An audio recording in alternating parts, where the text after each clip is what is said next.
Hello, all of you fantasy crazy people going through withdrawal. Welcome to the January 11th Fantasy Football Show. It's a special segment of the Father, Son, and Holy Sport weekly podcast. Hey, y'all, do us a favor. Press that like and subscribe. We appreciate your support. What's up, T? What's going on, G-Man? Ready to win some DFS money now that I lost all my regular season fantasy money. So let's go do it. Hey, man, I'm just relishing the winnings of that league money, man. I just got paid this past week for winning the league. And it's like, hey, man, I agreed to cover the food for next year's draft. I'm so excited about next year's draft. I'm already buying the food for it, man. Oh, my gosh. I can't wait until then so I don't have to hear this anymore. Hey, let's first kick it off with our first game, hot and cold. G-Man gives you the hot, T-Money gives you the cold. G-Man's hot, our best value DFS players to help you win your DFS tournament. T-Money gives you the cold starters to stay away from because they're gonna break your heart. T-Money has been hot, went 2 for 2 again last week. He's now 60% accuracy on his cold picks. T-Money is bringing it. Keep in mind, we record our shows on Tuesday. I know even some of the guys we talked about last week didn't even play, so got to watch that out since we record then early in the week. Let's go to our hot picks first with G-Man. We're going to start with the quarterback. I'm going with Dak Prescott here. Dak going for $6,200 on DraftKings is a fair price. He threw for 300 yards and 5 touchdowns in Saturday's win over the Eagles. And he didn't even play the whole game. Michael Gallup's out, yes, but Cedric Wilson is in, doing a great job. We got Dalton Schultz, and we got those other receivers. These guys are loaded up right now. They're ready for the playoffs. Dak finished the regular season with 37 passing touchdowns. How about that? And he did it by moving the ball around. I like Dak here, going for $6,200 on DraftKings. All right. Hey, it's going to be a good game. Like you said, highest over under the weekend. So going to be points in this game. My cold QB of the week, though, is Josh Allen. Going to be bad weather in Buffalo.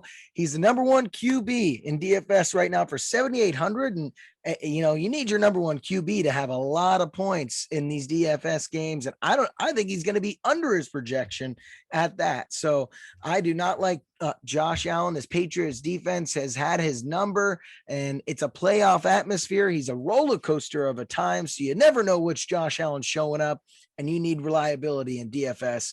Not worth the money at the number one QB.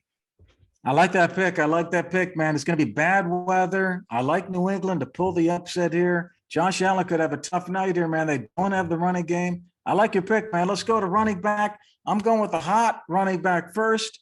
Then T-Money will cover the cold. I'm going Joe Mixon here. I told you about Cincinnati getting that running game going. They are a great running team. You think of Joe Burrow, but they run 50% of the time. Last time these guys played, Cincinnati and the Raiders, Cincinnati torched him 32-13. Mixon had 30 carries for 123 yards. He has not done well in the past 5 weeks. I give you that.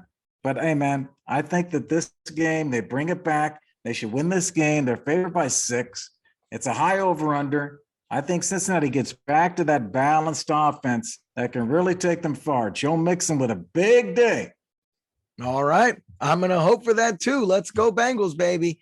My cold running back of this week is going to be Zeke Elliott, running back for the Cowboys, playing the Niners, ranked number 6 on DFS for the week at 6,100.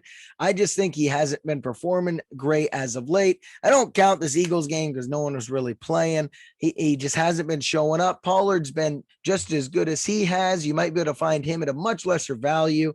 And I think that this is going to be a dogfight. Niners got a great defensive line. And so I look for Zeke to have a cold day versus these Cowboys. Yeah, that's a good call. Pollard coming back and should be 100%. So they're going to be splitting time. Yep. Yeah, Zeke could have a tough time getting there. I agree with you, man. Let's go to the wide receivers. I'm going for the hot wide receiver with the Raiders, Cincinnati's opponent, Hunter Renfrow. I like Hunter Renfrow. He's only going for $6,000. So I like that. He's had a great season. He has 18th most targets among all wide receivers in the NFL. They like to throw to him. They're going to need a balanced attack. They're going to need those short throws to stay with the Bengals offense. I think they're going to put up some points here. Renfro's going to get his. It could come in garbage time, but I like this one for $6,000, Hunter Renfro. All right. All right. I hope it's garbage time. That sounds good to me. So let's move on to my cold receiver here. Who's your cold receiver? My cold receivers, Brandon Ayuk for the 49ers here. I think with Kittle back, Deebo Samuel's clearly the focus of that offense. He's a number 13 receiver going for 5,400 here. He's ahead of guys like Claypool and Odell and AJ Green. I like all those guys more, especially Odell, especially AJ Green, than I do Brandon Ayuk. I think Diggs is going to be on Ayuk most of the game. So because Deebo Samuel will be moved around so much, Diggs, is a great corner, most interceptions in the league this year. So I think Cowboys are going to focus mainly on Kittle and Ayuk because Samuel will be moved around so much they can't really pin him down. Okay, sounds good. Hey, G-Man, just to summarize, G-Man says the hot players are Dak Prescott, at quarterback Joe Mixon, at running back wide receiver Hunter Renfro. T-Money's been hot. Listen to him. Watch out for Josh Allen at the quarterback, Zeke at the running back, Ayuk at the wide receiver. Could have cold days per the expert T-Money. Let's go to our second game. Take or mistake. We'll help you make some crucial decisions here for your DFS lineups. I pick a player that had a big week. This time I'm picking a guy that had a big season. And T-Money's going to tell me whether that guy, we should take them for next year's fantasy season.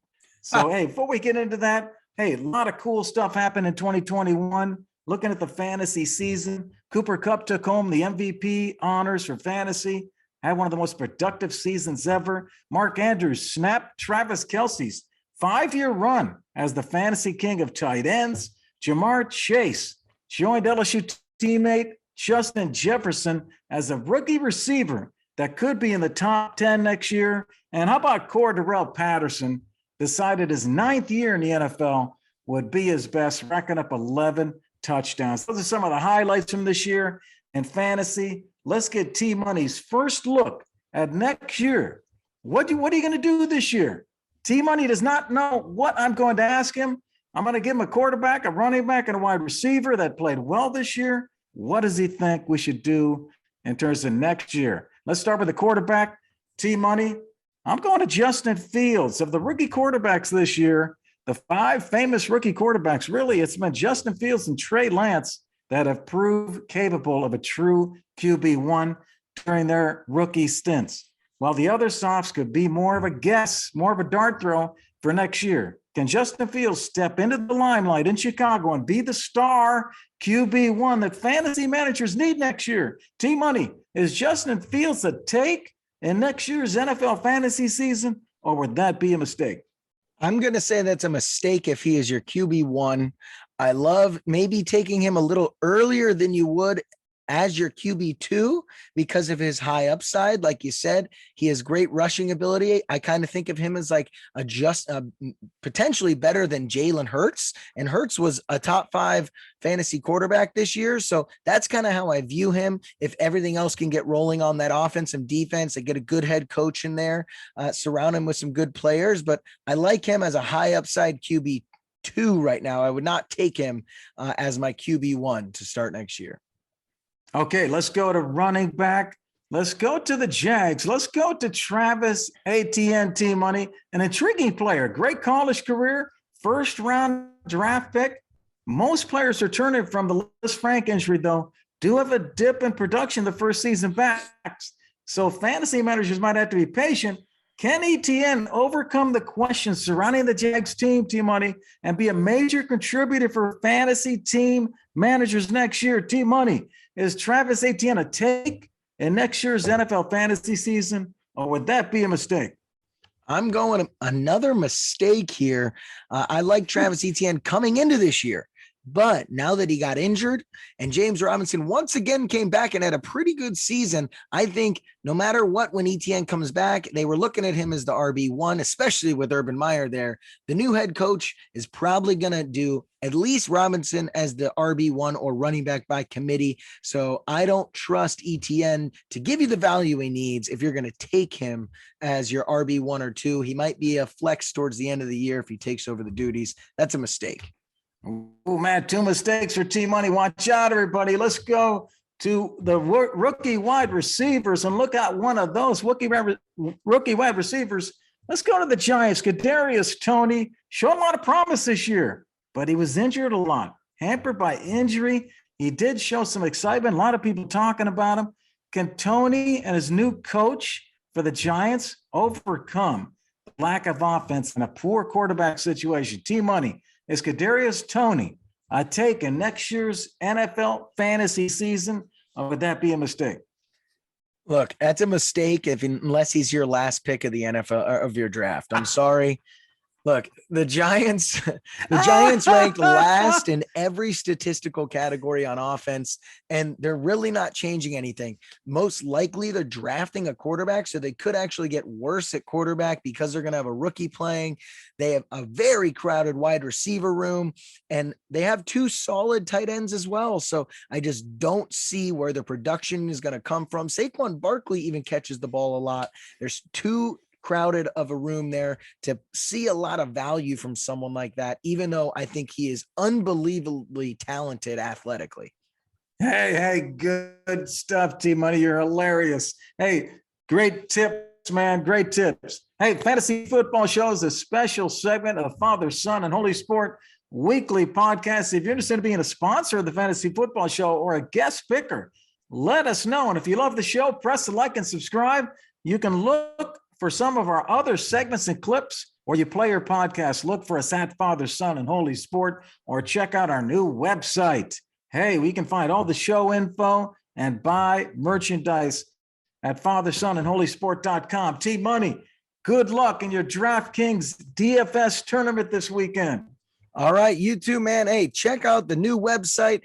Awesome new setup. Excited for what's to come. Everyone have a great weekend. We'll talk to you soon. Hey, guys, get a Patriots. Let's go Bengals.